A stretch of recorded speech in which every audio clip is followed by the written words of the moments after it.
సామెతలు. పాపం ఎగ్జాస్ట్ అయిపోయారు అంతా కదా. మిమ్మల్ని ఎక్కువ సేపు కూర్చోబెడితే ఇష్టంగా ఉందా? ఉంటారా? వింటారా? నిజంగా వింటారా? ఎగ్జాస్ట్ అయిపోయారా? ఓకే. సామెతలు 14 మొదటి వచనం. జ్ఞానవంతురాలు తన ఇల్లు కట్టును. అదే కదా మన థీము. ప్రార్థన చేసుకుని. పరిశుద్ధుడైన తండ్రి, ప్రేమగల ప్రభా, నీ పరిశుద్ధ పాదములకు లెక్కలేని వందనాలు, స్తోత్రాలు చెల్లిస్తున్నాను దేవా.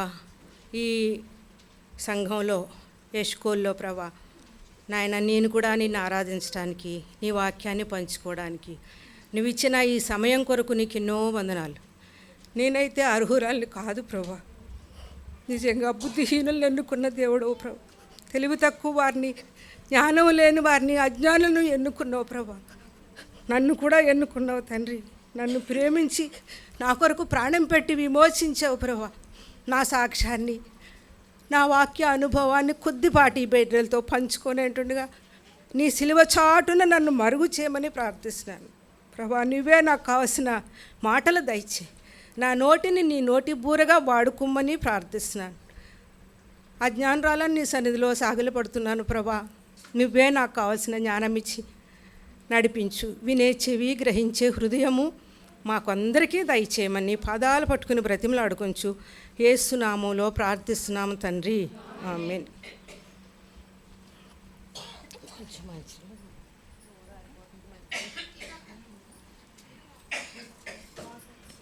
నిర్గమకాండము.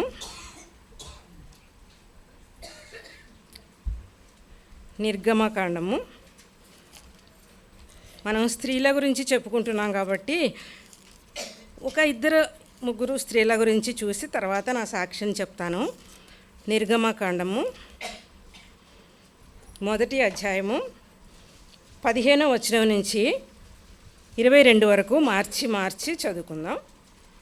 మరియు ఐగుప్తు రాజు షిఫ్రా పూయా అను హెబ్రీయుల మంత్రస్థానులతో మాటలాడి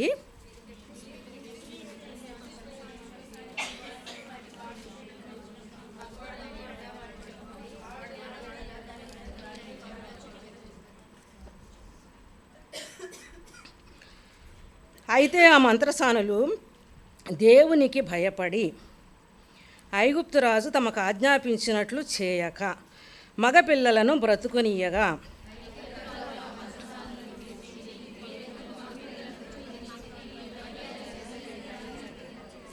అందుకు ఆ మంత్రసానులు హెబ్రీ స్త్రీలు ఐగుప్తు స్త్రీల వంటి వారు కారు, వారు చురుకైన వారు.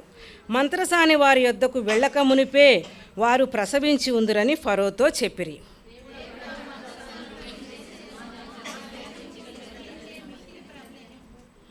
ఆ మంత్రసానులు దేవునికి భయపడినందున ఆయన వారికి వంశాభివృద్ధి కలుగచేసెను. అయిపోయింది.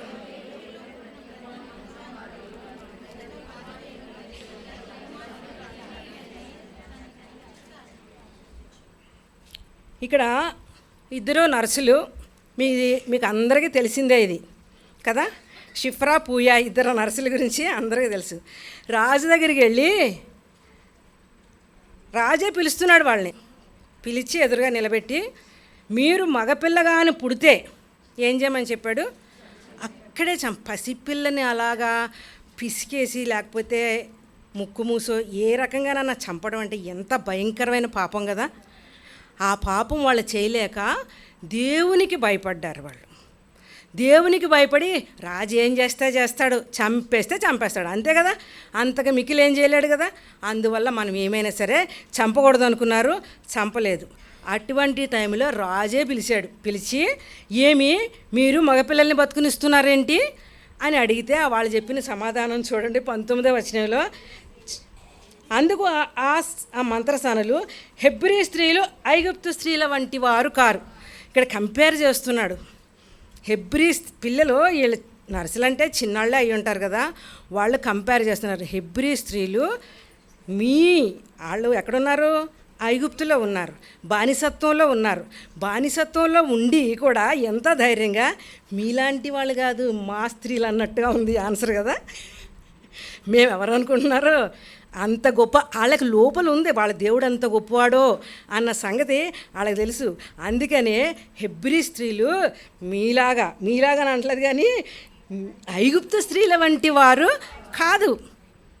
చాలా చురుకైన వాళ్ళు. మేము వెళ్ళేసరికి వాళ్ళకి డెలివరీ అయిపోతుంది అని చెప్పేటప్పటికి రాజు వాళ్ళ మీద నిజంగా కోపగించాలి. మాతో కంపేర్ చేస్తావా, మా స్త్రీలను లేజీ ఫీలోస్ అంటావా అన్నట్టుగా అనుకోవాలి కదా. ఇక్కడ అలా అనుకోలేదు ఆయన. అనుకోకుండా దేవుడే ఆయనకు ఆ మనసు ఇచ్చాడు, వాళ్ళని ఏమి శిక్షించలేదు. పైగా దేవుడు వాళ్ళని వంశాభివృద్ధి కలిగించాడు, సంతానం ఇచ్చి ఆశీర్వదించాడు. ఎందుకు సంతానం ఇచ్చాడు వాళ్ళకి? ఎస్, దేవునికి భయపడినందున వాళ్ళకి సంతానం కలిగజేసి వంశాన్ని వృద్ధి చేశాడు. అటువంటి మరణ శాసనం ఉన్న టైంలో లేవి వంశస్థుడు ఒకడు వెళ్ళి లేవి కుమార్తెను వివాహం చేసుకున్నాడంట. వాళ్ళెవరు? అమ్రాము, జాకోబెత్. అది సంఖ్యాకాండం 26:59 ఉంటుంది. రిఫరెన్స్లు చెప్పను, ఎందుకంటే చెప్తాను, రిఫరెన్స్ కావాలంటే రాసుకోండి, కానీ టైం అయిపోతుంది కదా, అందుకోసమని సంఖ్యాకాండము 26:59 ఉంటుంది. ఈ యాకోబెతు బిడ్డను కనిన తర్వాత 3 నెలలు దాచిపెట్టింది. ఒక బిడ్డను 3 నెలలు దాచిపెట్టి తర్వాత ఆమె ఒక జమ్ము పెట్టి చేయాలనుకునే ఆలోచన వచ్చింది. ఇంకా దాచలేకపోయారు చంటి బిడ్డని. ఆ ఆలోచన ఎక్కడి నుంచి వచ్చి ఉంటుంది అనుకుంటున్నా? దేవుడే ఇచ్చాడు. ఆ జ్ఞానం వాక్యం మన చేతిలో ఉంది కాబట్టి వాక్యం చదువుకుంటున్నాము, మనకి జ్ఞానం తెలుస్తుంది. అప్పుడు వాక్యం లేదు కదా. వాళ్ళు ఉన్న టైంలో ధర్మశాస్త్రం ఉందా, వాక్యం ఉందా? చేతిలో ఏం లేదు వాళ్ళకి. కానీ ఈ జ్ఞానం ఎట్లా వచ్చింది? ఒక్క మాట చదువుతాను, చూడండి. ఆదికాండము 18వ అధ్యాయము 19వ వచనం.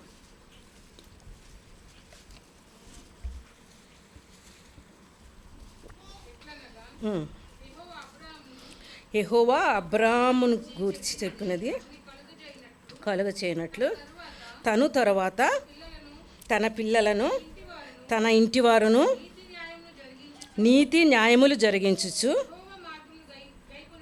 యెహోవా మార్గమును గైకొనుటకు అతడు వారికి ఆజ్ఞాపించినట్లు నేనతనిని ఎరిగి ఉన్నాను. అప్పటికి అబ్రహాంకి కొడుకన్నా పుట్టాడండి. కుమారుడు పుట్టాడా? ఒక్క బిడ్డ కూడా లేడే. మాట ఇచ్చాడు కానీ కుమారుడు పుట్టలేదు. పుట్టక ముందే ఏమని ఎరిగాడంట? దేవుడే ఆయన గురించి సాక్ష్యం ఇస్తున్నాడు. ఏమని? నా మార్గమును గైకొనుటకు అతడు వారికి ఆజ్ఞాపించినట్లు. ఆల్రెడీ ఆజ్ఞాపించాడంట. కొడుకే పుట్టలేదు, ఆజ్ఞాపించేసినాడంట. పిల్లలకి ఏమని? నా కట్టడలు నా ఆజ్ఞలను గైకొనలాగున వాళ్ళకి నేను ఆజ్ఞాపించినట్లు చూశాను. ఎంత చక్కటి సాక్ష్యం! దేవుడు ముందుగా మనల్ని కూడా ఎరిగి ఉన్నాడు. అబ్రహామునే కాదు, మనల్ని కూడా ఎరిగి ఉన్నాడు ఆయన. అక్కడ ఈ మాట ఈమె తన హృదయంలో పెట్టుకుంది. ఎవరి హృదయంలో? యాకోబెతు. తన పిల్లలకి వాక్యం నేర్పించాలని. అంతకుముందు నోహు టైంలో ఏం జరిగింది? పెద్ద వాడ కట్టమన్నాడు కదా, దానికి ఏం చేయమన్నాడు? కీలు పూయమన్నాడు కదా. ఇప్పుడంటే మనం చదువుకుంటున్నాం, ఆ జ్ఞానం ఉంది. అప్పుడు ఆ జ్ఞానం ఆయన చెప్పిన మాట, నోవహు చెప్పిన మాట, నోవహు ఎలా కట్టాడు అవన్నీ హృదయంలో దాచుకుందామే. హృదయంలో దాచుకుని నోవహు వాడగట్టినప్పుడు కీలు పూసినాడు కదా, అప్పుడు నీటిలో తేలింది కదా. ఇవంతా దేవుడిచ్చాడు ఆమెకి ఆలోచన. ఆ ఆలోచన ప్రకారం జమ్ముపేటలో పెట్టి తీసుకెళ్ళి అక్కడ చూడండి. హెబ్రీ పత్రిక 1వ అధ్యాయం 1వ వచనంలో, 11వ అధ్యాయం 1వ వచనంలో, హెబ్రీ 11:1 విశ్వాసమనున్నది నిజస్వరూపమును అదృశ్యమైనవి ఉన్నవనడానికి రుజువు. ఇక్కడ ఈమె నిరీక్షిస్తుంది. ఎట్లా నిరీక్షిస్తుంది? జమ్ము పెట్టి తయారు చేసి అక్కడ నదిలో పెడతాను, తర్వాత రాజకుమార్తె వస్తుంది, వచ్చినప్పుడు ఆ పెట్టి తీస్తుంది. తీసినప్పుడు ఆ బిడ్డని పెంచుకోవాలని అనుకుంటుంది. అక్కడ తన కుమార్తె, పెద్ద కుమార్తె మిరియాం ఉంది కదా, ఆ పక్కన ఆమెను పెట్టి, ఆమె ఈ పిల్లాడిని చూడగానే జాలి పుట్టేలాగా ఇవన్నీ కూడా ఆమె నిరీక్షిస్తుంది విశ్వాసంతో. విశ్వాసమనున్నది నిరీక్షింపబడు వాటి యొక్క నిజస్వరూపం. ఆమె నిరీక్షణ కలిగి ఉంది. ఎలాంటి నిరీక్షణ? ఆమె వస్తుంది, పిల్లోడిని తీసుకుంటుంది, పెంచుకుంటుంది. ఇవన్నీ కూడా ముందుగానే విశ్వాసంతో చూస్తుంది ఆ అమ్మాయి. ఎవరు? జాకోబెత్. అలా విశ్వాసంతో చూచి ఆ బిడ్డను జమ్ముపెట్టులో పెట్టి అక్కడ కాపలా కాసింది. తర్వాత ఆయన పుట్టనే ఆమె తీసుకుంది. ఎవరు? ఫరో కుమార్తె వచ్చింది.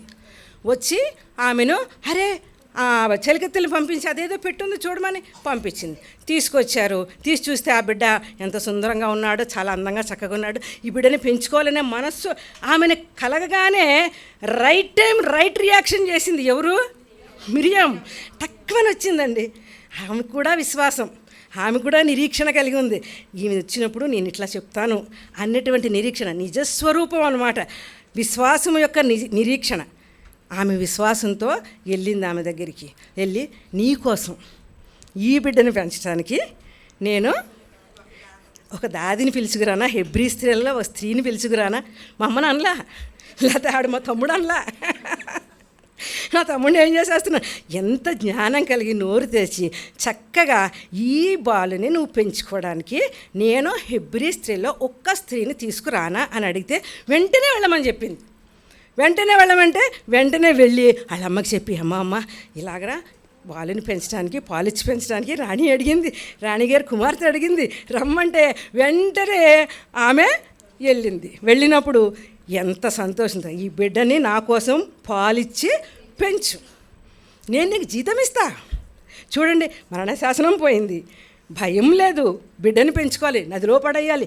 అప్పుడు శాసనం అదే కదా, బిడ్డలు పుడితే చాలు తీసుకెళ్ళి నైల్ నదిలో పడేయాలి. ఇప్పుడు ఆ బిడ్డని నైల్ నదిలో పడవలసిన అవసరం ఉందా? లేదు. చక్కగా ధైర్యంగా ఆ బిడ్డను పెంచుకోవటానికి అవకాశం వచ్చింది. అదే టైంలో ఉగ్గుపాలతో తన పిల్లాడికి నూరి పోసిందండి. నిజంగా పిల్లాడికి, నువ్వు ఐగుప్తీయుల నుంచి మన ప్రజల, ఇశ్రాయేలు ప్రజలని నువ్వు విడిపించాలి. పాలు మాగానే ఫరో కుమార్తె దగ్గరికి తీసుకెళ్ళాడు. ఇచ్చేశారు అక్కడ. ఎక్కడ? రాజగృహంలో ఇంచుమించు 40 years పెరిగాడా?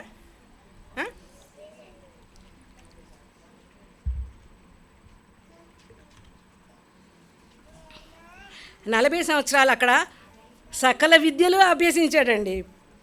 సకల విద్యలు నేర్పించారు ఆయనకి. ఈ విద్యలన్నీ పక్కన పెట్టి ఒక రోజున చూద్దామని వెళ్ళాడు. ఇశ్రాయేలు ప్రజలను విడిపించాలని మా అమ్మ చెప్పిన మాటే ఉంది ఆ బుర్రలో. కాబట్టి వెళ్ళి ఇద్దరు దెబ్బలాడుకుంటున్నారు, ఐగుప్తీయుడు, ఇశ్రాయేల్ దెబ్బలాడుకుంటుంటే అప్పుడు ఏం చేశాడు? ఐగుప్తీయుని కొట్టేసి చంపేసి పాతిపెట్టేసి గప్చిప్గా వెళ్ళిపోయాడు. నెక్స్ట్ డే ఏం జరిగింది? ఇద్దరు ఇశ్రాయేలీలే కొట్టుకుంటున్నారు. మీరు ఇశ్రాయేలీలు ఇద్దరు కొట్టుకుంటున్నారు ఏంటి? మీరు సహోదరులు కదా, ఎందుకు ఇలా చేస్తానంటే, నిన్నెవడు పెట్టాడు నా మీద అధికారిగా? నిన్నాడు చంపినట్టు నన్ను చంపుదాం అనుకున్నావా అనేసరికి అప్పుడు అమ్మో నా సంగతి తెలిసిపోయింది అని అనుకున్నాడు. అనుకున్నప్పుడు ఫరో కూడా ఆయన్ని వెతికాడంట చంపాలని. కానీ ఈయన మిథ్యానారాణ్యానికి పారిపోయాడు. అక్కడ సిప్పోరానిచ్చి, ఇత్రో అన్న ఆయన యాజకుడు సిప్పోరానిచ్చి పెళ్లి చేయటం, 40 సంవత్సరాల అరణ్యంలో దేవుడు ఆయనకి తర్బీదు ఇచ్చాడు. ఇప్పుడు ఆయన వయసు ఎంత ఉంటుందండి? 40 + 40 80 కదా. 80 years. అప్పుడు నువ్వు ఏ రాజుకైతే భయపడ్డావో ఆ రాజు ముందు నిలబడి నా ప్రజల్ని విడిపించమని చెప్పి పంపించాడా లేదా? వెళ్ళాడు. వెళ్ళి 10 అద్భుతాలు చేశారు అక్కడ. 10 అద్భుతాలు చేసి బయటికి వచ్చిన తర్వాత వాళ్ళు పారిపోతూ ఉన్నప్పుడు వెనకాల శత్రువు తరుముతూ ఉన్నప్పుడు ఎర్ర సముద్రం అడ్డొచ్చింది. ఎర్ర సముద్రం కూడా దేవుడు మోషే ద్వారా పాయలు చేశాడు. ఇవంతా మనకు తెలిసిన స్టోరీయే. చేసిన తర్వాత మిరియామ్కి అప్పుడు ఎంత వయసు ఉంటుందండి? ఎంత వయసు ఉంటుంది? 80+ కదా. మోసెస్కే 80 ఉంటే మిరియంకి ఇంకా పెద్ద పెద్ద ఉండగా ఆ వయసులో నాట్యం ఆడుకుంటూ పల్లవెత్తి పాట పాడిందంట చూడండి ఆవిడ. పల్లెచ్చు నిర్గమాకాండంలో ఒక్క మాట, నిర్గమాకాండంలో 15వ అధ్యాయం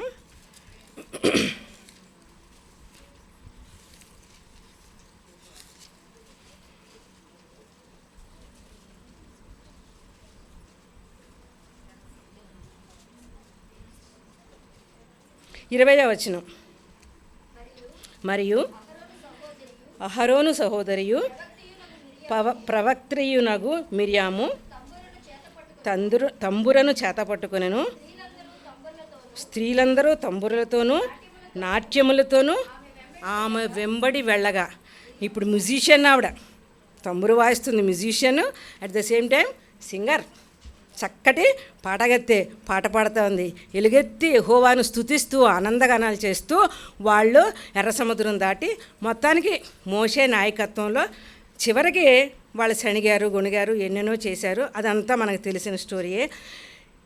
మోషే ఒక మాట అంటాడు. ఏమంటాడంటే, నా వంటి ప్రవక్తను దేవుడు మీ కొరకు పుట్టిస్తాను అంటాడు. చూడండి అది ఎక్కడుందంటే,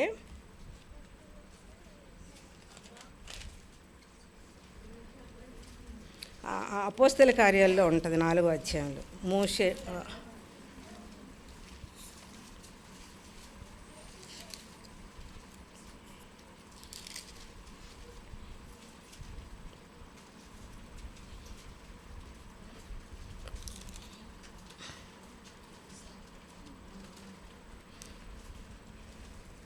అపోస్తల కార్యాలు 3వ అధ్యాయము 22వ వచనం. మోషే ఇట్లా, నేను ప్రభు అయిన దేవుడు నా వంటి ఒక ప్రవక్తను మీ సహోదరులలో నుండి మీ కొరకు పుట్టించును. ఆయన మీతో ఏమి చెప్పినను అన్ని విషయములలో మీరు ఆయన మాట వినవలెను. ఇది ఎవరండి? యేసుక్రీస్తు ప్రభు కదా, నా వంటి ప్రవక్త. మోషే సర్పాన్ని ఎత్తాడు కదా, ఎక్కడ వాళ్ళందరూ పాము కాటుకు చచ్చిపోతూ ఉంటే మోషే ఒక స్తంభం చేసి దానికి సర్పం పాము కాటేసిన వాళ్ళందరూ వెళ్ళి అది నిదానించి చూస్తే బతుకుతారంట. ఏమండి, మందు వేసుకుంటే బతుకుతారు కానీ నిదానించి చూస్తే ఎవరు బతుకుతారు? అసలు బతుకుతారండి? అదంతా అతీతమైంది కదా కదా, చూస్తే బతుకుతారంట. నిదానించి సిలువను చూస్తే మనం కూడా బతుకుతాం. ఎందుకు యేసు ప్రభు అంత ఘోరమైన మరణాన్ని పొందాడు? ఆయనలో తప్పేమన్నా ఉందా? ఏమీ లేదు. కానీ ఆయన మనందరి దోషాలు ఆయన మీద వేసుకున్నాడు. మరి ఏం జరిగింది మనకి? విమోచన, పాపక్షమాపణ, రక్షణ, ఇవన్నీ. వాటితో పాటు ఇంకా శాపం కొట్టేశాడు. ఇంకా అమ్మా ఇంకా ఇంకోటి అసలైంది ఉంది.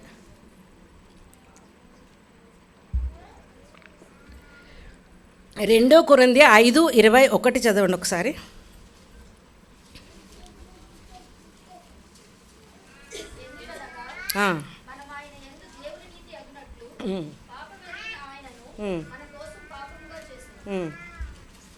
ఎందుకనగా మనము ఆయన యందు దేవుని నీతి, మామూలు నీతి కాదండి ఇది, మనం చేస్తే వచ్చే నీతి కాదు, మన క్రియల వల్ల వచ్చే నీతి కాదు, కేవలము ఆయన యందు విశ్వాసం ఉంచడం. ప్రభు నా శిక్షంతా తీసుకున్నాడు. ఎవరైతే పాము కాటేసి సిలువ వైపు ఆ సర్పం ఆ స్టాట్యూ పెట్టాడు కదా, ఇత్తడి సర్పం, ఆ ఇత్తడి సర్పాన్ని నిదానించి చూసిన వాళ్ళు బతికారు. అట్లాగే మనం కూడా యేసు ప్రభు సిలువను చూసినప్పుడు నా పాప శిక్ష సిలువలో ఆయన భరించాడు నాకు నీతినివ్వడానికి. ఎలాంటి నీతి? దేవునంత నీతి. ఇప్పుడు మనం ఎంతమంది ఇక్కడ రక్షణ పొందారు? చేయెత్తుతారు ఒకసారి. డౌట్ఫుల్లా? అందరూ కూడా నీతిమంతులు, దేవుని బిడ్డలం. మనమందరం కూడా నీతిమంతులం కదా. నీతి దేవుని నీతి, దేవుని నీతి. మనం చేసే నీతి అంతా మురికి పేలికలండి. మన నీతి మురికి పేలికలు, దుర్వాసన కొట్టేది, స్వనీతి, దుర్నీతి, మురికి పేలికలు. మన నీతి. అయితే దేవుడిచ్చే నీతి అది మనం ఎలా పొందుకోగలుగుతాం? కేవలము విశ్వాసం. ప్రభు నా పాప శిక్ష అంతా చూడండి, యోహాను పత్రిక, మొదటి యోహాను పత్రిక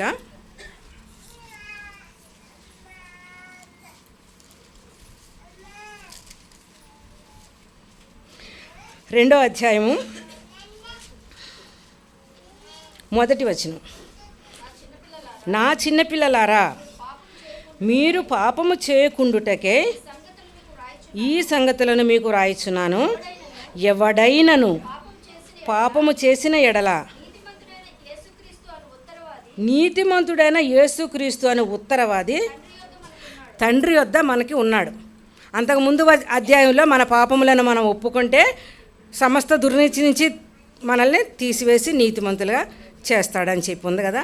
ఇప్పుడు ఒకవేళ ఎవడైనా పాపం చేస్తే అమ్మో మళ్ళీ నరకానికి వెళ్ళిపోతానేమో భయపడుతున్నారు ఎవరన్నా? ఎవరికైనా భయం ఉందా? ఒక్కసారి దేవుడు విడిపించి రక్షించి నీతిమంతులుగా తీర్చాడంటే ఫర్ ఎవర్ ఆయన ఇచ్చే నీతి శాశ్వతమైన నీతి ఆయన ఇచ్చేది. ఇంకా మనం ఒకవేళ పాపం చేస్తే నీతిమంతుడైన యేసుక్రీస్తు అని ఉత్తరవాది అంటే అడ్వకేట్, మన పక్షంగా వాదిస్తాడు. ఈగో ఈ తప్పు చేశాడని అపవాది మోపుతూ ఉంటుంది, తప్పులు మోపుతూ ఉంటాడు. అపవాది చేసే పని అదే, వాడు తప్పులు మోపుతూ ఉంటాడు. యేసుక్రీస్తు ప్రభు అవును నేను దానికి పెనాల్టీ చెల్లించా. యేసుక్రీస్తు అని ఉత్తరవాది మన కోసం ఉన్నాడు. మన కోసమేనా? కింద లైన్ చదవండి, కింద వచనం 2వ వచనం. ఆయనే మన పాపములకు శాంతికరమై ఉన్నాడు. ఇంకా మన పాపములకు మాత్రమే కాదండి, సర్వలోక పాపానికి ప్రాయశ్చిత్తం చేసేసాడు ఆయన. సర్వలోకానికి, మొత్తం లోకంలో ఎన్ని దేశాలు ఉన్నాయో అన్ని దేశాల ప్రజల కొరకు ఆయన శాంతి చేసేసాడు. అందరి పాపాలకి కూడా ప్రాయశ్చిత్తం చెల్లించేశాడు. మనం చేయాల్సిందల్లా ఒక్కటే, ప్రభువా నా పాపాలు క్షమించు, నా బిడ్డగా నువ్వు చేసుకో, నేను నిన్ను నమ్ముతున్నాను అంతే. ఆయన వేసి బిడ్డవైపోతావు. మీకు ఇంకా అవ్వాలని ఇష్టం లేదా? చెప్పండి. ఇంకా అవ్వాలని ఇష్టం లేదా మీకు? యేసు ప్రభువా నేను పాపని, నన్ను నీ బిడ్డగా అంగరించి, నువ్వు చేసి నీతి మంత్రాలు అవ్వలేవు, ఉచితంగా ఇస్తానంటున్నాడు. ఎట్లా ఇస్తాడు? నమ్మితే చాలు. నమ్మవా? నమ్ముతారా? ఇప్పుడైనా నమ్ముతారా? నమ్మితే చాలు, వేసే బిడ్డవైపోతావు. జీవగ్రంథంలో పేరుంటుంది. దేవుడు ఎన్నో సిద్ధపరిచాడు మనకి. ఆయన వాక్యం చదువుతూ ఉంటే ఆయన మన కొరకు సిద్ధపరిచిన వాటి విషయమే ఎంత మనం దేవుని స్తుతించినా ఆయన రుణం తీర్చలేం. అందుకే మన ప్రాణ విమోచన ధనము బహు గొప్పది, అది ఎన్నటికీ తీరకాట్లు ఉండవలసిందే. అంత గొప్ప క్రయం మన కోసం ఆయన చెల్లించాడు. ఇప్పుడు ఒక ప్రశ్న. ఇశ్రాయేలీయులు దేవుడు ఏర్పాటు చేసుకున్నాడు, మనమంతా ఎవరు? అన్యజనులు. పౌలు అన్యజనులకు సువార్త ప్రకటించడానికి పౌలుని ఎన్నుకున్నాడు కదా. ఆయన ఒక మాట అంటాడు, 1 కొరింథీ 15వ అధ్యాయం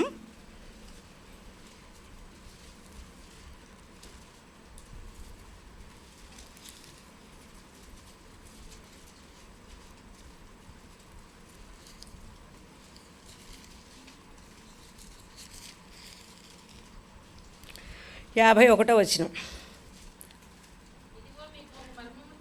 ఇదిగో మీకు ఒక మర్మము తెలుపుచున్నాను, మనమందరము నిద్రించము కానీ నిమిషములో ఒక్క రెప్పపాటున కడబోరం రోగగానే మనమందరము మార్పు పొందము. బూరం రోగును చాలండి. ఇప్పుడు మన అందరం చచ్చిపోం, యేసుప్రభు వచ్చేసాడు, ఏమవుతాం? అంతే కదా. ఎంత ఈజీ చేశాడు మనకి దేవుడు కదా. నమ్మడానికి ఇంకా కష్టం ఎందుకమ్మా? యేసుప్రభా నా పాపాలు క్షమించు, నా కోసం మరణించావు అని ఒక చిన్న ప్రార్థన. నేను చిన్న వయసులో, మీ వయసులోనే ఎవరో వచ్చారు తెలీదు, ఒక ఆయన వాక్యం చెప్తున్నారు. నాకు పరలోకం తెలీదు, నరకం తెలీదు, ఏమీ తెలీదు. నిత్య జీవం అంటే నిత్యం జీవిస్తారు, అదొకటి అర్థమైంది. నిత్య జీవం కావాలంటే యోహాను 3:16 వచనం చదివించారు. ఆయన దేవుడు లోకమును ఎంతో ప్రేమించాను, కాగా ఆయన అద్వితీయ కుమారునిగా పుట్టినందు విశ్వాసం ఉంచి ప్రతివాడు, నేను కూడా అందులో ఉన్నాను కదా, మీరు కూడా ఉంటారు. నశింపక నిత్యజీవం పొందినట్లు ఆయన ఇచ్చేసాడు ఆల్రెడీ. ఇప్పుడు మళ్ళీ వస్తానంటున్నాడు ఆయన. నేను ఎవరైతే అలాగ నమ్మారో అందరికీ చెప్పండి ఈ మాట, ఈ సువార్తను అందరికీ చెప్పండి, చేతులు జోడించి బతిమలాడుతానంటాడు పౌలు. ఈ మాట చెప్పండి, మీ పాపాలకు ప్రాయశ్చిత్తం అయిపోయిందమ్మా, అమ్మ తల్లి, మీ పాపాలకు ప్రాయశ్చిత్తం అయిపోయింది, రండి నమ్మండి చాలు, నిత్య జీవాన్ని పొందండి అని బతిమలాడుతున్నాడు. మధ్యవర్తులుగా వచ్చామన్నాడు. రెండో కొరింథీ 5:20.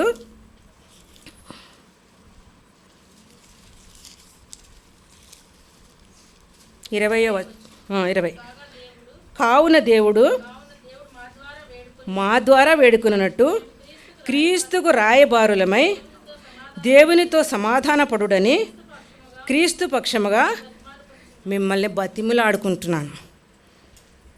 మనకు స్వాతంత్రం ఎప్పుడు వచ్చింది? 1947. ఇజ్రాయేలీలకు ఒక దేశం అంటూ అప్పటికి చెదిరిపోయారు. యేసుప్రభు చనిపోయిన తర్వాత, తిరిగి లేచిన తర్వాత వాళ్ళు రోమా ప్రభుత్వం నానా హింసలు పెట్టారు. వాళ్ళని ప్రపంచ దేశాలంతా చెదరగొట్టేశారు.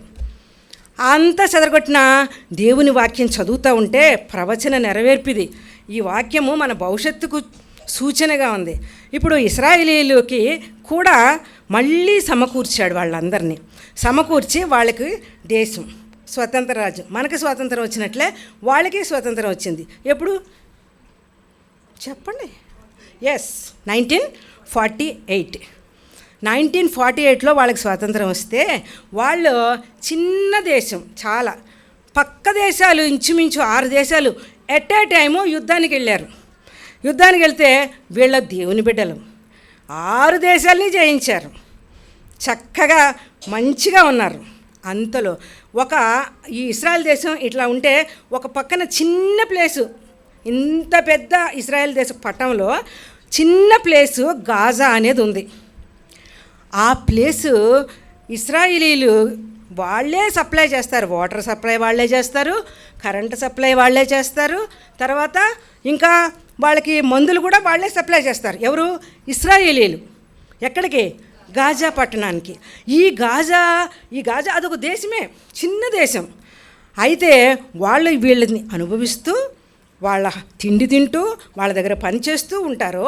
అయితే ఇరాన్ వాళ్ళు ఏం చేశారు చెప్పండి, జాగ్రత్తగా వినండి. ఇప్పుడే ఇరాన్ వాళ్ళు ఏం చేశారంటే ఉగ్రవాదుల్ని బాగా రెచ్చగొట్టి, బాగా మేపి, బాగా ట్రైనింగ్ ఇచ్చి ఆ గాజా పట్టణంలో నుండి పంపిస్తే వాళ్ళు ఏం చేశారు, మామూలుగా ఇజ్రాయెల్ పట్టణంలోనికి వచ్చి అందరూ పనులు చేసుకుంటున్నట్టే వాళ్ళు కూడా వెళ్ళి పనులు చేసుకుని ఎక్కడెక్కడ ఏమేమి స్థావరాలు ఉన్నాయో కనిపెట్టి కరెక్ట్గా లాస్ట్ ఇయర్ కాదు 2023 అక్టోబర్ 7th భయంకరమైన ఉగ్రవాదం చేసి 1200 మందిని చంపేశారండి. అంతేకాదు చిన్న పిల్లల్ని ఓవెన్లో పెట్టి కాల్చేశారంట. ఎంత భయంకరమైన బాధ! అంతేకాదు పీకలు కోసేస్తూ వీడియోలు తీసి వాళ్ళ పేరెంట్స్కి పంపించారంట. ఎలా ఉంటుందండి ఆ సీన్ చూడ్డానికి? తల్లిదండ్రులకి ఎలా ఉంటుంది అసలు? అంత భయంకరంగా శిక్షించారు. అంత భయంకరంగా ఊరుకుంటారండి ఎవరైనా? ఇశ్రాయేలీలు యుద్ధానికి వెళ్ళి మొత్తానికి గాజాని ఓడించి స్వాధీనం చేసుకున్నారు. గాజాను ఓడించి స్వాధీనం చేసుకున్న తర్వాత పక్కన పాలస్తీనా ఉంది, పాలస్తీనా దేశం. ఈ పాలస్తీనా దేశాన్ని కూడా మెల్లిమెల్లిగా చుట్టూరు ఆల్మోస్ట్ ఆక్రమించుకున్నారు. ఇంకా కొంచెం మాత్రమే ఉంది. ఆ టైంలో యుఎన్ఓ, యునైటెడ్ నేషన్స్ ఆర్గనైజేషన్ తెలుసు కదా, ఈ యునైటెడ్ నేషన్స్ ఆర్గనైజేషను ఎవ్రీ సెప్టెంబర్లో సమావేశాలు జరుగుతాయి. 79 సమావేశాలు అయిపోయినాయి. లాస్ట్ మంత్ సెప్టెంబర్లో 25, 26కి సమావేశాలు జరిగినాయి. అందులో 193 దేశాలు, ఎన్ని దేశాలండి? 193 దేశాలు, కంట్రీస్ పాల్గొన్నాయంట. పాల్గొన్నప్పుడు ఇద్దరు చైర్పర్సన్స్ ఉంటారంట. అందులో ఒక ఫ్రాన్స్ ఒకటి, ఇంకొకటి సౌదీ అరేబియా. ఈ ఫ్రాన్స్, సౌదీ అరేబియాలో వాళ్ళు ఏం చేశారంటే ఒక అమెండ్మెంట్ తీసుకొచ్చారు. అదేంటంటే ఈ ఇశ్రాయేలు పట్టణాన్ని, ఇశ్రాయేల్ దేశాన్ని 2 ముక్కలు చేసి ఒకటి పాలిస్తానానికి, ఒకటి ఇజ్రాయిలీలకి.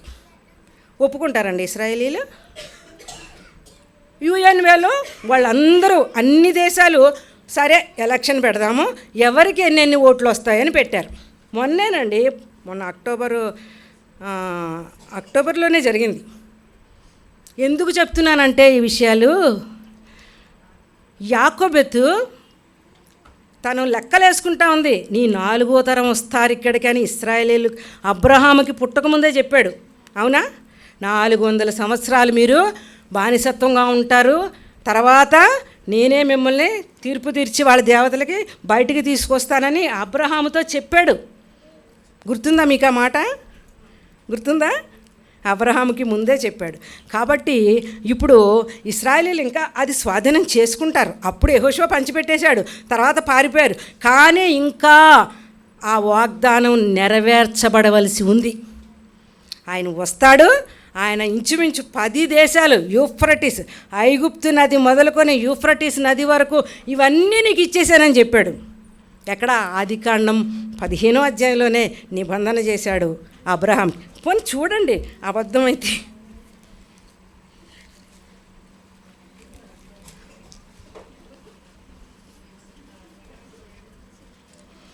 ఆదికాండం 15:14 వచనం.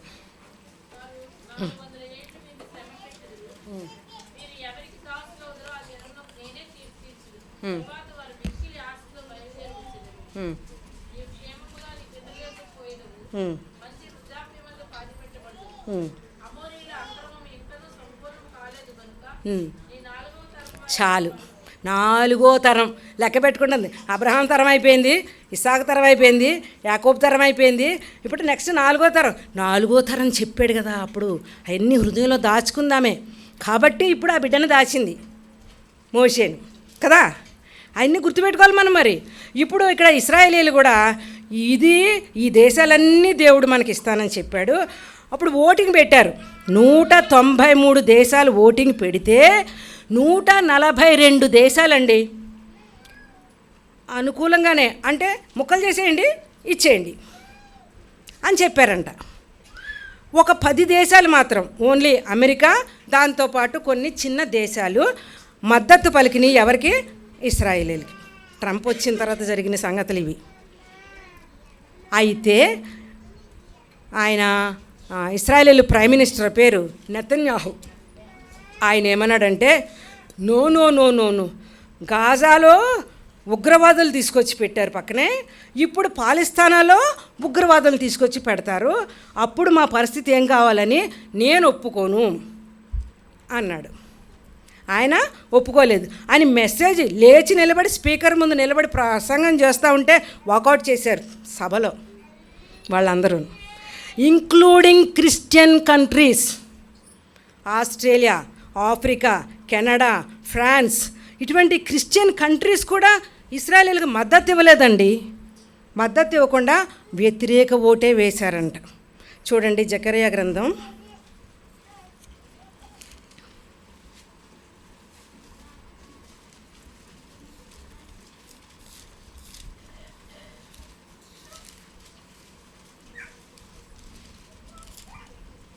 3వ అధ్యాయము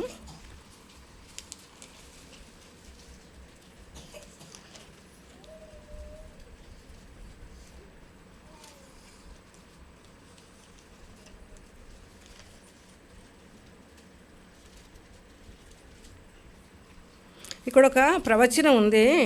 అది మొత్తం దేశాలన్నీ ఒకటే అవుతాయి ఆయన వచ్చే ముందు అని ఒక మాట ఉంటుంది.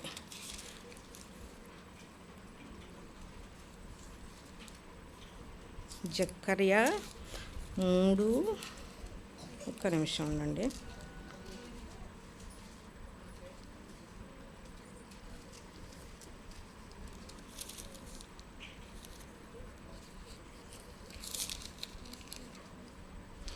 పన్నెండు 3 సారీ జకర్యా 12:3 ఆ దినమందు నేను యెరూషలేమును సమస్తమైన జనులకు బరువైన రాయిగా చేతును, దానిని ఎత్తి మోయువారందరూ మిక్కిలి గాయపడుదురు.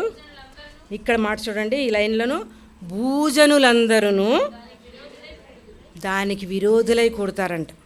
ఇశ్రాయేలీలకి భూజనులందరూ విరోధులు అవుతారంట. ఈ ప్రవచనాలు ఇప్పుడు నెరవేరుతూ ఉన్నాయి. ఎందుకు మనం వీటిని బైబిల్ చదవాలి అంటే మన భవిష్యత్తు అంతా ఈ బైబిల్ మీదే. ఎన్నో జనాంగాలు వచ్చినాయి పోయినాయి, యూదులు ఇశ్రాయేలీలు మాత్రం పోలేదు. అవి ఇంకా జరగవలసి ఉంది. అవన్నీ ప్రవచనాలు నెరవేర్చబడవలసి ఉంది. దానియేలు గ్రంథంలో, యెహెజ్కేలు గ్రంథం 38వ అధ్యాయంలో ఈ ప్రవచనాలు నెరవేర్చబడవలసి ఉంది. కాబట్టే మనం ఇశ్రాయేలీల కొరకు ప్రార్థన చెయ్యాలి. ఈలోపే మనం ఎత్తబడిపోతాం. తర్వాత సాతానుగాడు వస్తాడు, వచ్చి దేవాలయం కడతాడు. ఇంకో దేవాలయం కట్టేస్తున్నారు, అదిగో దేవాలయం కట్టేస్తున్నారు, ఎన్నెన్నో న్యూస్లు వస్తున్నాయి కదా. దేవాలయం కట్టక ముందే సంఘం ఎత్తబడుతుంది. అడ్డుగా ఉన్నది ఏంటో తెస్సలోనికే పత్రికలో రాస్తున్నాడు చూడండి. ఒక్క మాట, ఒక్క రిఫరెన్స్.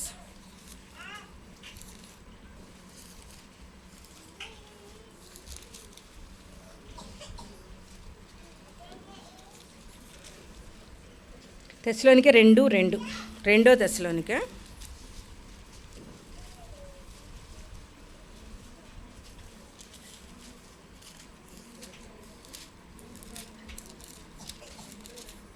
2వ అధ్యాయం 2వ వచనం చూడండి. చూడండి, జాగ్రత్త పడండి. మీరు త్వరపడి చంచలం అంటే కదలొద్దు, విశ్వాసంలో స్థిరులుగా ఉండండి. చంచల మనస్కులు కాకుండా వలనని, బెదరకుండాలని, మన ప్రభు అయిన యేసుక్రీస్తు రాకడను బట్టి, మనము ఆయన యందు కూడుకొనుటను బట్టి మిమ్మును వేడుకొనుచును. ఆయన రాకడ ఇక్కడ 2వ వచనంలో, యేసుక్రీస్తు రాకడను బట్టి ఆయన మన యొద్ద కూడుకొనుటను బట్టి మిమ్మును వేడుకొనుచున్నాను. మొదట ఏం జరుగుతుందంట? భ్రష్టత్వం సంభవిస్తుంది. తర్వాత నాశన పాత్రుడగు పాప పురుషుడు బయలుపడితేనే కానీ ఆ దినము రాదు. కాబట్టి సంఘం దానికి అడ్డుగా వచ్చేది ఏంటి? సంఘమే. మనం ఎత్తబడకుండా వాడు రాడు, వాడు వస్తాడు. వచ్చినప్పుడు దేవాలయం కట్టబడుతుంది. 3.5 సంవత్సరాలు బాగా పీస్ మేకర్, శాంతి ఒప్పందాలు అందరితో చేసేస్తాడనమాట. ఎంత శాంతి ఉంటుంది. అబ్బో వీడు నిజంగా మెస్సయ్య వచ్చేసాడు అని యూదులందరూ కొంతకాలం, పొద్దున అక్క చెప్పారు చూసారా, కొంతకాలం ఏమి ఇచ్చారు వాళ్ళకి? భ్రష్టమనసు ఇచ్చారంట ఇశ్రాయేలీలకి. నమ్మలేదు. యేసుక్రీస్తు ప్రభు యూదుల వంశంలో పుట్టాడు, వారు ఆయన వద్దకు వచ్చిరి, కానీ వారు ఆయన అంగీకరించలేదు. యోహాను సువార్త 1వ అధ్యాయం 11వ వచనంలో ఉంటుంది. వారు ఆయన స్వకీయుల యొద్దకు వచ్చెను, కానీ వారు ఆయనను అంగీకరించలేదు. కొంతకాలం వాళ్ళని దూరం పెట్టి మనకి ఛాన్స్ ఇచ్చాడు. చూసారా, దేవుని బుద్ధి జ్ఞానములు ఆహా ఎంత గొప్పవి, మనం ఊహించలేము. అంతగా మనల్ని ప్రేమిస్తున్నాడు ఆయన, మన కోసం ప్రాణం పెట్టాడు. మనం ఆయన యందు విశ్వాసం ఉంచి నమ్మకంగా ఆయన కొరకు జీవిస్తే పరలోకం మందే. యేసుప్రభు ఇప్పుడు వస్తే ఇప్పుడు మనం ఆయనతో పాటు వెళ్ళిపోతాం. వెళ్ళి 7 సంవత్సరాలు విందు చేసుకుని ఆ తర్వాత భూమి మీద అడుగు పెడతాడు ఆయన. ఒలీవల కొండ మీద అడుగు పెట్టినప్పుడు ఆ కొండ ఎలా పాయల కింద చీరిపోతుంది. ఆ లోయలో యుద్ధం జరుగుతుంది. తర్వాత 1000 ఏళ్ల పరిపాలన. ఆ 1000 ఏళ్ల పరిపాలనలో నిన్ను నన్ను ఉంచాలంటే ఆయనతో పాటు మనం కూడా శ్రమలు అనుభవించాలి, ప్రభు కొరకు రోషంగా జీవించాలి. ఇప్పుడు ఓపుకుందా నా సాక్ష్యం వినడానికి? మీకు నిజంగా చెప్పండి, పాపం బాధ పెట్టను. మీరు వింటానంటే చెప్తా, విన్ననేమో వెళ్ళిపోతామంటే వదిలేస్తా. మేడం మీరు చెప్పండి.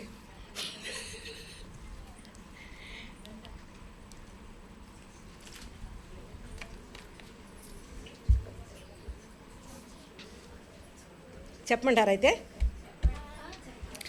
ఈ వయసులో, ఈ చిన్న వయసులో నేను ప్రభువుని అంగీకరించాను. ఇంటర్మీడియట్ ఫస్ట్ ఇయర్లో 10th క్లాస్ వరకు సినిమాలు అంటే ఏంటో తెలీదు. మా చిన్నాన్నగారు వచ్చి వాక్యం కంఠస్థ పెట్టిస్తూ ఉండేవారు. కీర్తనలు 15 అవన్నీ కంఠత పెట్టి మా నాన్నగారికి 6 మంది సంతానం, ఒక అబ్బాయి, మొత్తం 7 మంది, అందరూ ఆడోళ్ళే, ఒక్కడే అబ్బాయి. 5 మంది, 4 పుట్టిన తర్వాత నేను 5వ దాన్ని పుట్టేటప్పుడు మా అమ్మగారు అనుకున్నారంట, ఈసారి ఖచ్చితంగా బాయ్ అనుకున్నారంట. ఖచ్చితంగా గాలి పుట్టాను. అప్పుడు మా అమ్మగారు పాపం క్రిస్టమస్ టైం అంటది.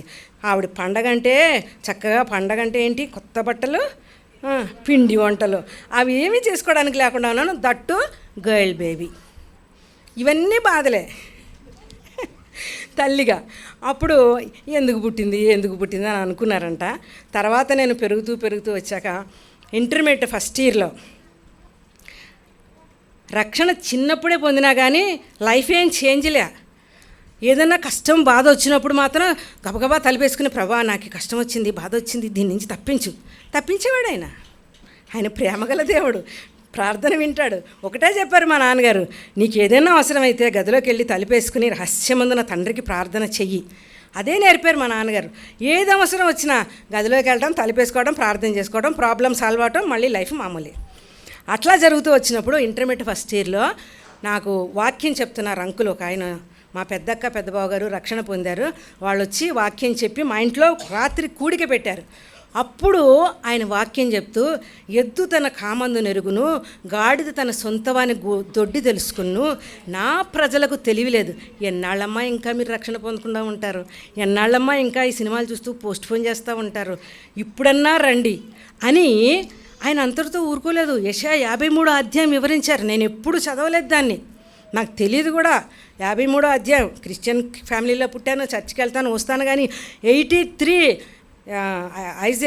యెషయా గ్రంథం 53వ అధ్యాయం నేను ఎప్పుడు చదవాల. ఆ రోజు ఆయన చదివి వినిపించి, ఇదంతా ఎవరి కోసమ్మా? నీకోసం స్వరూపం లేదు, నీకోసం సొగసు లేదు, భూమికి ఆకాశానికి మధ్యలో వేలాడాడు గొర్రెపిల్లలాగా. మన అందరి దోషం ఆయన మీద వేసాడు దేవుడు. ఎంతకాలం ఇంకా దేవుని ఎరగకుండా ఉంటారు? ప్రార్థన చేయండి అని మోకరించమని చెప్పారు. రండి మనం వివాదం తీర్చుకుందాం, మీ పాపాలు ఎర్రవైనా సరే తెల్లగా చేస్తాను, కెంపు వలె ఎర్రవైనా సరే తెల్లగా చేస్తాను అని అదే అధ్యాయం 18వ వచనంలో. హృదయం అన్నిటికంటే మోసకరమైనది, ఘోరమైన వ్యాధి గలది, దాన్ని గ్రహించగలవాడెవడు అని ఆయన చెప్తా ఉంటే, ఆ రోజే నేను డిసెక్షన్ చేసి వచ్చాను. బైపీసీ కప్ప, గుండె, రక్త ప్రసరణ ఎట్లా అవన్నీ డిస్ప్లే చేసి వచ్చాను. వేళ్ళు ఎలాగ పాతుకుపోతాయో భూమిలో కంటే, అట్లాగా మన గుండె నుంచి రక్తనాళాలు అన్ని భాగాలకి ప్రవహిస్తాయి. ఆ రక్తమే కంపు రక్తం, కుళ్ళు రక్తం, మోసకరమైన రక్తం. అయ్యో ప్రభువా, నా కోసం నువ్వు చనిపోయావా, నా కోసం నువ్వు రక్తం చిందించావా, నన్ను క్షమించి. అప్పుడు హృదయపూర్తిగా కన్నీళ్లతో నా పాపాలు ఒప్పుకుని ప్రభువుని అడిగాడు. ప్రభు నా పాపాలన్నీ క్షమించాడు. ఆ తర్వాత లైఫ్ ఎంతో కష్టం అయినా కానీ, ఇంటర్మీడియట్ సెకండ్ ఇయర్లో మా మదర్ చనిపోయినారు. మదర్ చనిపోతే నేను కూడా, పోన్లే ప్రభా నీ ఇష్టం, నువ్వు తీసుకున్నావు, నీ చిత్తం. చాలా సిక్ అయ్యారు. ప్రభా నీ చిత్తమైతే బతికించు, లేకపోతే తీసుకో అని కూడా ప్రార్థన చేశాను. అంతగా సిక్ అయిపోయారు. అప్పుడు మా మదర్ చనిపోయాను. నాకు డిగ్రీలో సీట్ వచ్చింది. ఇంటర్ ఫస్ట్ ఇయర్లో చదువుతున్నప్పుడు ఒక్కసారి బాగా జ్ఞాపకం, సినిమాలు బాగా చూసేటప్పుడు, ప్రభా నేను ఇప్పుడు కాలేజీకి వెళ్తున్నాను, సినిమాలు అయితే మానేశాను, కానీ కళ్ళు ఆటోమేటిక్గా వాల్ పోస్టుల వైపు తిరిగిపోతున్నాయి. ఎంత కంట్రోల్ చేసుకున్నా ఆగడల్లా.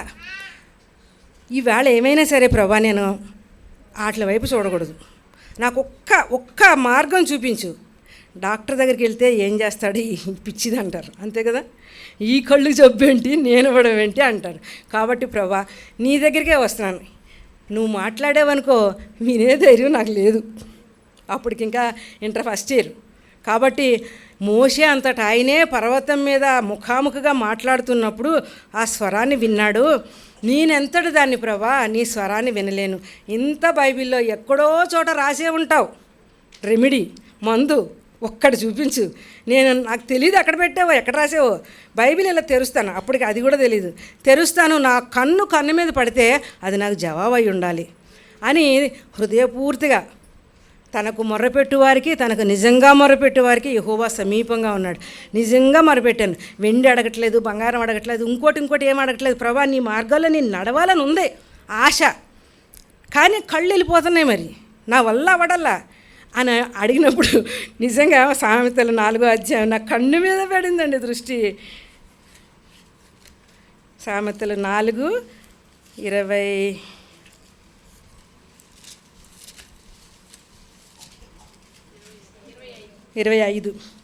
నీ కన్నులు ఇటు అటు చూడగా, ఒక్క లైన్ చదివి కన్ను అని పెట్టింది కదా, ఇది నిజంగా దేవుడు నాతో మాట్లాడుతున్నాడు, కన్ను ఇటు అటు చూడక అని ఉంది కదా అని చదివితే అందులో ఏమీ ఆన్సర్ కనపడలేదు కదా నాకు.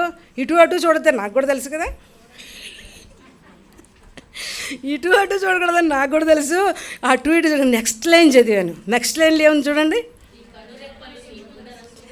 రెప్పలకి సూటిగా చూడు, అప్పుడు నీకు జయం వస్తుంది. ఎంత డైరెక్ట్ ఆన్సర్ అండి. కాలేజీకి వెళ్తావు ప్రభా, పైనుంచి నువ్వు చూస్తే నలకలాగా కూడా నేను కనపడినే, నన్ను కూడా దృష్టించావా, నా ప్రార్థన కూడా ఆలకించావా ప్రభా, నాకు కూడా జవాబిచ్చావా, నాతో కూడా మాట్లాడావా, నీకు ఎన్నో వందనాలు థ్యాంక్స్ చెప్పుకుంటూ కాలేజీకి వెళ్ళి మళ్ళీ సినిమా వాల్ పోస్ట్ చూడలేదండి. దేవుడు అంత గొప్ప జయం ఇచ్చాడు దాని మీద నాకు. తర్వాత ఇంటర్మీడియట్ సెకండ్ ఇయర్లోకి వచ్చిన తర్వాత మా మదర్ చనిపోయారు. డిగ్రీలో జాయిన్ అయ్యాను. సెకండ్ ఇయర్కి వచ్చినప్పుడు ఒక్కసారే మా తమ్ముడు సిక్కయ్యాడు. బాగా ఫిట్స్ వచ్చి పడిపోయాడు. బాగా ప్రేమించిన ఒక్క తమ్ముడు ఇంత ఇదైపోయాడు. అదే రోజు మా నాన్నగారు 58 సంవత్సరాల నుంచి 56 సంవత్సరాలకి తగ్గించేశాడు ఎన్టీ రామారావు. ఇంకా రిటైర్ అయిపోయారు. ఏం తప్పు చేశాను ప్రభా, నాన్న రిటైర్ అయిపోయారు. తమ్ముడు తోడబుట్టినోడు చూస్తారని అనుకుంటారు కదా లోకంలో సాధారణంగా, ఆయన సిక్ అయిపోయాడు. ఇప్పుడు నా పరిస్థితి ఏంటి, నా భవిష్యత్తు ఏంటి, నన్ను ఎవరు చూస్తారు, నా విషయం బాధ్యత ఎవరు తీసుకుంటారు? ఎంత బాధ అంటే చీకటి కమ్ముకుందండి. అంతకుముందు చక్కగా 2 జీతాలు వచ్చాయి, అమ్మ టీచరు, నాన్న తహసీల్దారు, 2 జీతాలు వచ్చేవి, కొబ్బరి తోట డబ్బు వచ్చేది, ఇవన్నీ ఉన్నాయి. ఇప్పుడు నాన్న రిటైర్ అయిపోతారు. నా భవిష్యత్తు ఇప్పుడు ఎవరు? ఇంకా ముగ్గురు పెళ్ళిళ్ళు అయినాయి, 4 ఉన్నాం. వాళ్ళు ఎవరికి లేని చింత మరి నాకెందుకు వచ్చిందో తెలియదు. దుష్టుడు బాగా ఆవరించి సైతాన్ని ఎంత భయం కలిగించాడంటే అంత భయం. ఇంకా నీ పరిస్థితి ఏమవుతుంది? ఇంత భక్తి చేస్తున్నావు, యవ్వన కాలంలో సినిమాలు మానేసి ఇంత నిష్టగా ఉన్నావు, ఎందుకు నీ భక్తి అన్నట్టుగా దేవుడి మీదే కోపం, దేవుని మీదే అలక. 3 రోజులు ప్రార్థన లేదండి, వాక్యం లేదు. రెగ్యులర్గా ప్రార్థన వాక్యం ఎప్పుడు మానేదాన్ని కాదు. అటువంటిది ఎందుకు ఎంత ప్రార్థన చేసినా నాకేం వస్తుంది అని చెప్పి నాది బుద్ధిహీనమైన భక్తి, సరైన భక్తి కాదు కదండి. ఏమని ప్రార్థన చేసుకున్నా అంతకుముందు అన్నీ ఉండేవి, ఇప్పుడు ఉండవు. ఇట్లా ప్రార్థన లేదు, వాక్యం లేదు. 3వ రోజు ఇట్లా నిద్రపోలేదు. అది పూర్తిగా నిద్ర కాదు, మేల్కొని కాదు, ఒక విజన్ లాగా ఒక వాక్యం ఒక ఆయన చెప్తున్నారు. ఆయన మొహం కనబడట్లేదు. నాకు అసలు ఇలాంటి దర్శనాలు అంటే నమ్మను. వాక్యం తప్ప ఇంకేం నమ్మను. మొదటి నుంచి మా నాన్నగారు చెప్పారు, ఆది యందు వాక్యం ఉండేను, వాక్యము దేవుని యొద్ద ఉండేను, వాక్యము దేవుడే ఉండేను. కాబట్టి వాక్యం తప్ప మరి దేని నమ్మను. ఏ దెయ్యం మాట్లాడుతుందో నేను నమ్మను దర్శనాలు అని చెప్పి అనుకున్నా. అయితే ఆ రోజు ఆయన వాక్యం చెప్తూ మత్తయి సువార్త 6వ అధ్యాయం 33వ వచనం ఎంత రిపీటెడ్గా చెప్తూనే ఉన్నారు. మనిషి కనబడట్లేదు, వాయిస్ మాత్రం స్పష్టంగా చెప్తా ఉంది. మత్తయి సువార్త 6వ అధ్యాయం 33వ వచనం. ఎలక్షన్ టైంలో హస్తం గుర్తుకే మీ ఓటు, హస్తం గుర్తుకే మీ ఓటు అని అంటూ చేస్తారు సార్. అలాగా మత్తయి సువార్త 6వ అధ్యాయం 33 స్పష్టంగా ఇప్పటికీ ఆ వాయిస్ నేను మర్చిపోలేను. అటువంటి వాయిస్తో నాకు వినబడితే ఎంత కేర్లెస్ అంటే తీయలేదండి. మా అక్క చెప్తా ఉంటుంది దేవుడు మాట్లాడతాడు వాక్యం ద్వారా అంటే నేను తీయలేదు. తెల్లవారి కూడా అదే రిపీట్ అవుతుంది చెవిలో. మధ్యాహ్నం అనుకున్నాను నిజంగా దేవుడు మాట్లాడితే 6వ అధ్యాయంలో 33 వచనాలు ఉండాలి కదా, ఉన్నాయా లేవా చూద్దాం అని తీశాను. తీస్తే అక్కడేమనుందంటే మొదట నా కాబట్టి మనం చిన్న మాట కూడా తీసేయకూడదండి దేవుని వాక్యంలో. కాబట్టి మొదట ఆయన రాజ్యమును నీతిని వెదకు, అప్పుడు అవన్నీ నీకు అనుగ్రహించబడను. నా దృష్టి అక్కడికి అవన్నీ ఏదో ఇస్తాడు దేవుడు, అవన్నీ నీకు అనుగ్రహించబడంటే ఆ పైన చదివాను. ఆహారము కంటే ప్రాణమును, వస్త్రము కంటే దేహమును గొప్పవి కావా? ఒక్కసారి ఆలోచించాను. నిజమే, నిండా ఆహారం ఉండొచ్చు, ప్రాణం లేకపోతే వేస్టే కదా, అంతే కదండి. అంత సమకూర్చుకున్నాడు, నా ప్రాణమా తిను తాగు సుఖించని. ఏమొచ్చింది ఆయనకి? చనిపోయాడు. వస్త్రం గురించి చింతపడుతున్నావా? బీరువా నిండా వస్త్రాలు ఉండొచ్చు, నాకు శరీరానికి దేహానికి ఆరోగ్యం లేకపోతే నేను కట్టుకోగలనా? ఎంజాయ్ చేయగలనా అని దేవుడు మళ్ళీ నన్ను ప్రశ్నేస్తున్నాడు అక్కడ. ఆహారము కంటే ప్రాణమును, వస్త్రము కంటే దేహమును గొప్పవి కావా అని ఇంకా కంటిన్యూ చేస్తున్నాడు. నా డౌట్ ఇంకా క్లియర్ అవ్వలేదు, నాకు ఇంకా ఏదో ఇస్తాడని ఆలోచనలోనే ఉన్నాను. ఆహారం గురించి చింతిస్తున్నావా? ఆకాశ పక్షులు చూడు, అవి విత్తవు, కోయవు, కొట్లలో కూర్చుకోవు, అయినను మీ పరలోకపు తండ్రి వాటిని పోషించున్నాడు. వస్త్రము గురించి చింతిస్తున్నావా? అడవి పువ్వులు చూడు, వడకవు, కష్టపడవు, సమస్త వైభవముతో కూడిన సొలొమోను సహితము వీటిలో ఒక్కదాని వల్లే కూడా అలంకరింపబడలేదంట.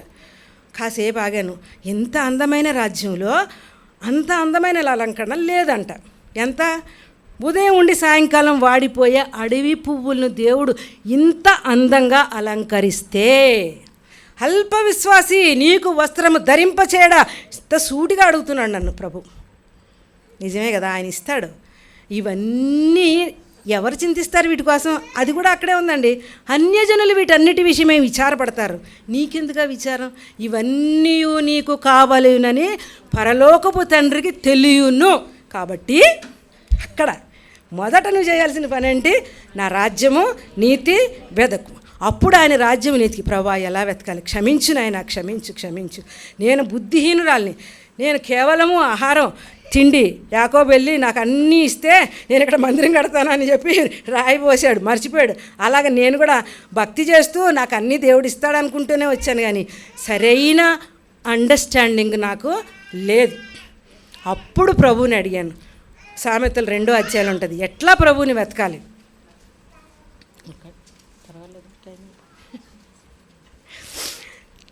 వెతకడం ప్రారంభించాను.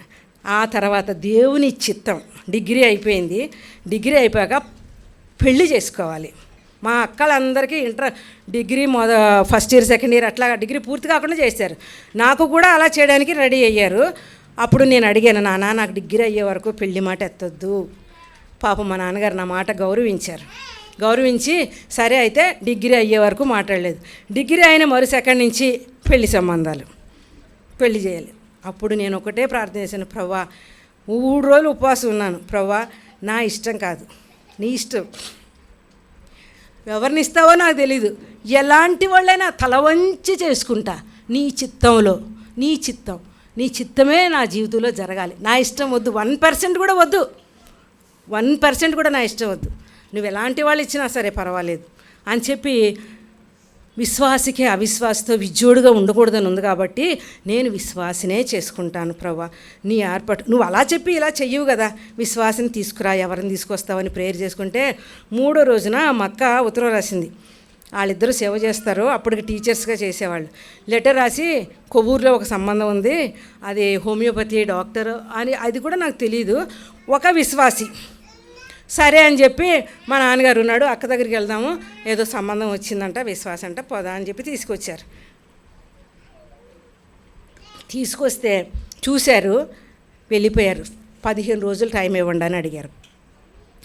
అక్కడి నుంచి మా మేనత్తో కత్త ఉంది, ఆవిడ ఎప్పుడెప్పుడు నాకు పెళ్లి చేద్దామా డిగ్రీ అయిపోయి, కానీ వెంటనే అక్కడికి అన్నయ్య తీసుకురా, ఇక్కడ ఇంజనీరింగ్ చేస్తాను, ఇదే మాట. సరే అక్కడ తీసుకెళ్ళాక ఇక్కడ ప్రభా నీ చిత్తమైతే తీసుకురా, లేకపోతే వద్దు అని ప్రార్థన చేసుకుంటే వాళ్ళు వచ్చారు, చూసుకున్నారు, వెళ్ళారు. అక్కడికి వెళ్ళాను అనుకో, అక్కడ కూడా వాళ్ళు వచ్చారనుకో, మనుషులు ఏమనుకుంటాం, అదా ఇదా డౌట్ వస్తుంది కదా.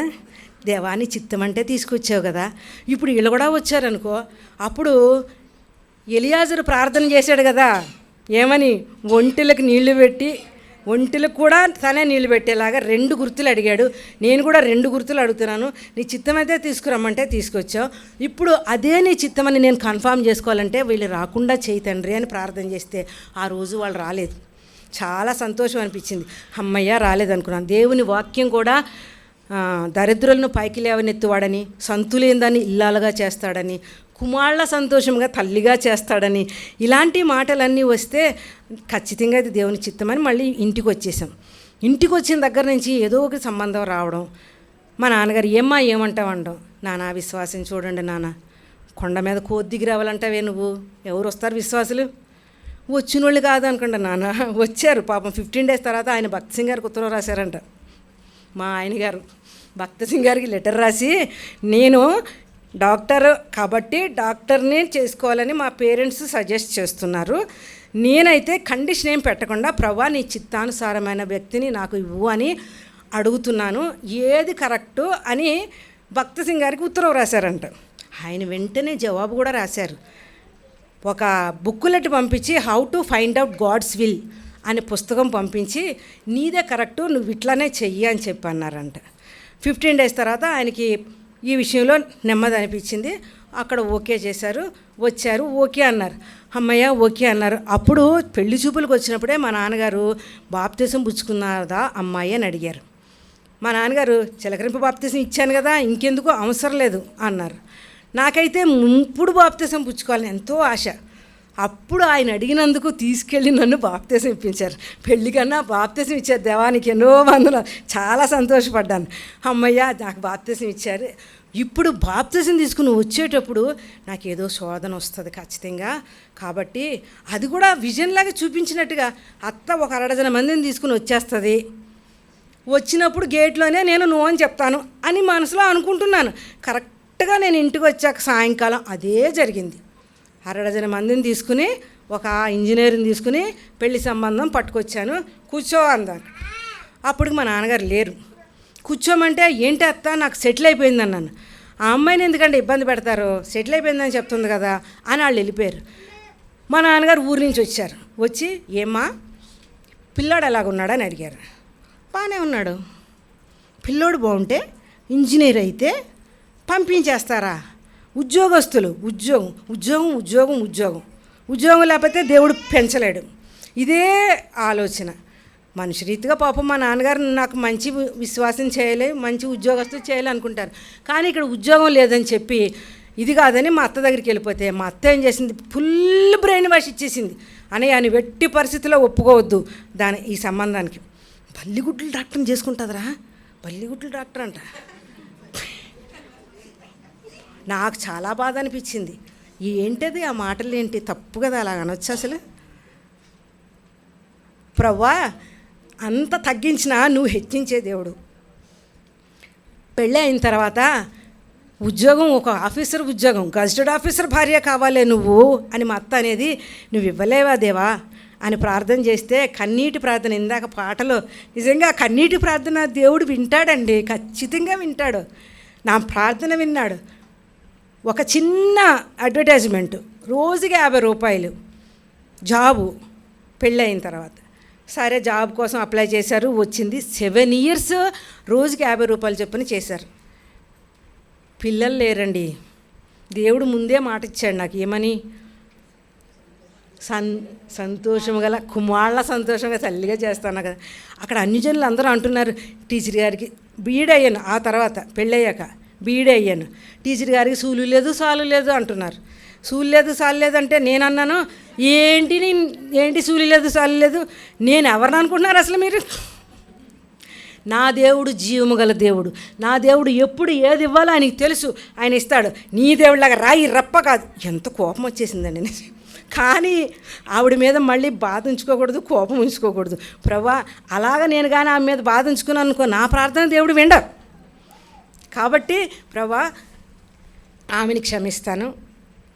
ఆమె ఇలాగ అంది, వీళ్ళ మధ్యలో నీ నామాన్ని ఘనపరచుకో, నాకు బిడ్డనిచ్చి నా దేవుడు ఎప్పుడు ఏది ఇవ్వాలో ఇస్తాడని చెప్పాను కదా అని లోపలికి వచ్చి శారాని జ్ఞాపకం చేసుకున్నా కదా ప్రభా, హన్నాని జ్ఞాపకం చేసుకున్నాకు కదా ప్రభా, నన్ను జ్ఞాపకం చేసుకోవా, నన్ను కనికరించవా, నాకు ఈ మాటలు అన్ని జనులు బొమ్మలు పూజ చేసుకునే వాళ్ళు నన్ను అంటారా ప్రభా అని ఏడుస్తూ మొరపెట్టుకున్నానండి. అదే మంత్ కన్సీవ్ అయ్యాను. తర్వాత బాబు పుట్టాడు. బాబు పుట్టినప్పుడు ఆ కడుపులో ఉండగానే టీచర్ గారు అటు ఇటు తిరగొద్దండి, గ్రహణం వస్తుంది, గ్రహణం మొర్రంట. నేను అటు ఇటు తిరుగుతాను, నే మొర్రు లేని బిడ్డనిస్తాడు, అది కూడా మగ బిడ్డనే ఇస్తాడు. ఎందుకంటే అబ్రహాంకి ఇచ్చిన వాగ్దానం ఆ సంవత్సరం నాది, నువ్వు చూచుచున్న దేశం నీకు నీ సంతానానికి సదాకాలం ఇస్తానని వాగ్దానం ఇచ్చాడు. కాబట్టి ఖచ్చితంగా మగపిల్లాడు, అబ్రహాం మగపిల్లాడిని ఇచ్చాడు, నాకు మగపిల్లాడిని ఇస్తాడని, ఖచ్చితంగా మగబిడ్డని ఇస్తాడని చెప్పా. అలాగే మగబిడ్డ పుట్టాడు.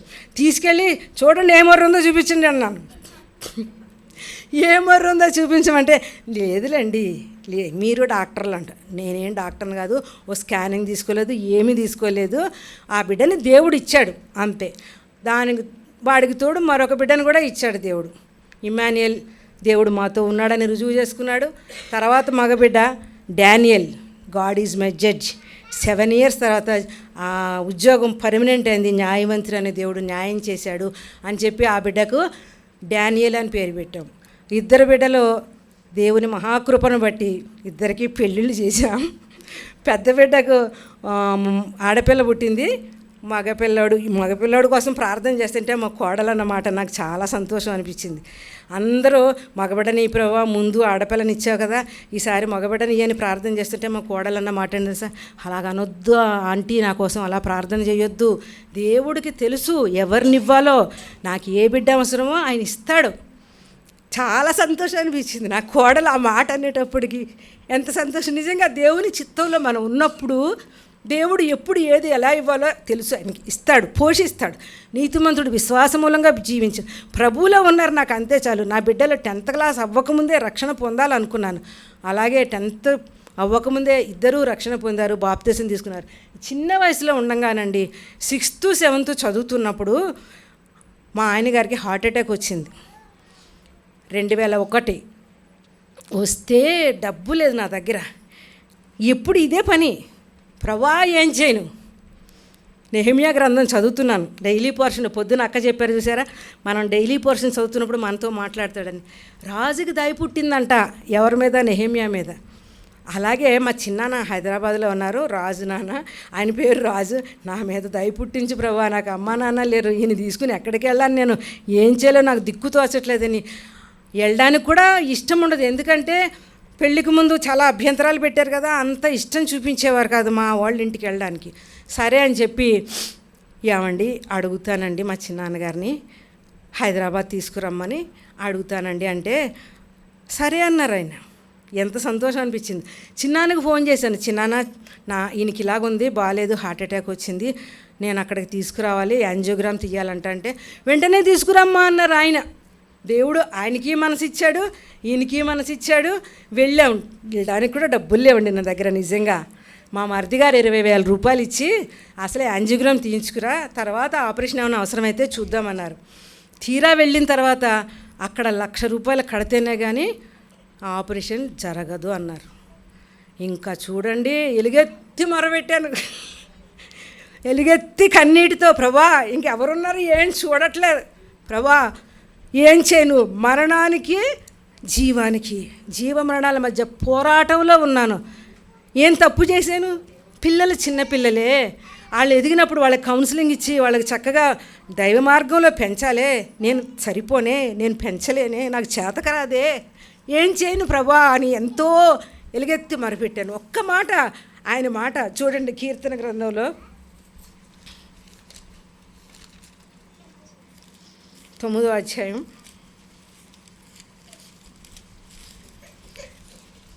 9వ వచనం.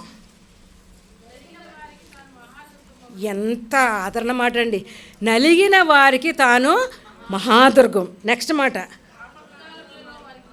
ఆపత్కాలంలో మహాదుర్గంగా ఉంటాడంట. ఇంకా ఆదరణ. తర్వాత